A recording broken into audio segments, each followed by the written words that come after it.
नमस्ते प्रणाम। मैं हूँ सीमा मौर्य। अपने यूट्यूब चैनल पे सभी भाइयों बहनों का स्वागत करती हूँ। आप सबके बीच में मैं एक विवाह गीत लेके आई हूँ। कैसा लगेगा कमेंट करके जरूर बताएं। और जितने भी हमारे भाई बहन नए लोग हैं प्लीज आप लोग सब्सक्राइब करें, शेयर करें, लाइक जरूर करें और वीडियो को फुल वॉच करके देखिए आप लोग, तभी वीडियो का आनंद मिलेगा आप लोग को, नहीं तो वीडियो का आनंद नहीं मिल पाएगा। और ये हमारा गीत कैसा लगेगा विवाह गीत आप लोग कमेंट करके जरूर बताएं। नाव सोनार मिली मंदिर बनायऊ, मंदिर भयल तैयार, घर में से निकलीनी बेटी हो कामना दे, पूजा करई मंदिर में जाई, घोड़वा चढ़ल आमई दूल्हे कामना राम, धैले है निदाई न बाह, छोड़ा छोड़ा ये हो स्वामी मोर दाहिनी बाहिया, बहियाला पशु कुआर, किया तू हाउ दाना सचवे कडाल, किया तो है गढ़ेला सोनार, नहीं हम हाई स्वामी सचवे कडाल, नहीं हम गढ़ेला सोनार, माई के कोखिया से हम ही जाना माली, भैलियाला पशु कुआर, नाव सोनार मिली मंदिर बनायऊ, मंदिर भयल तैयार, घर में से निकलीनी बेटी हो कामना दे, पूजा करई मंदिर में जाई, घोड़वा चढ़ल आमई दूल्हे कामना राम,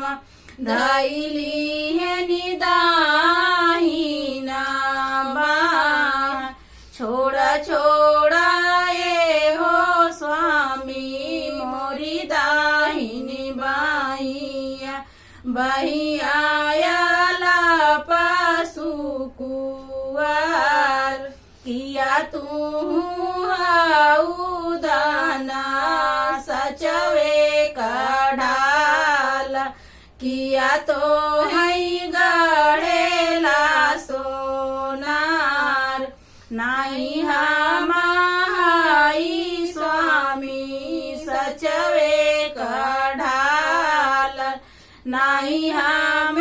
गढ़ेला सोनार, चाची चाची रानिया के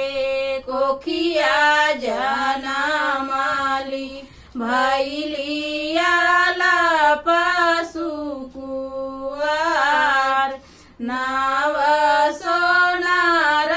मिली मंदिर बनायऊ, मंदिर भयल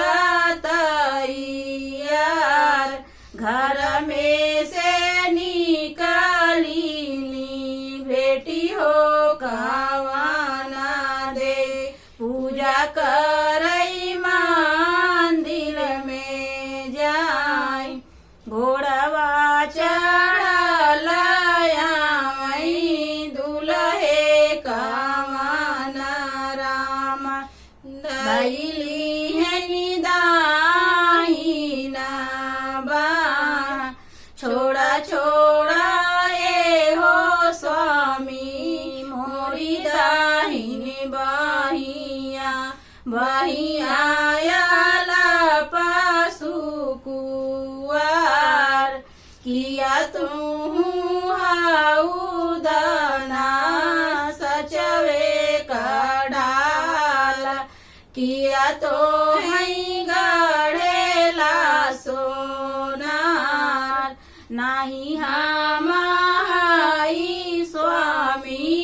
सचवे कढ़ालल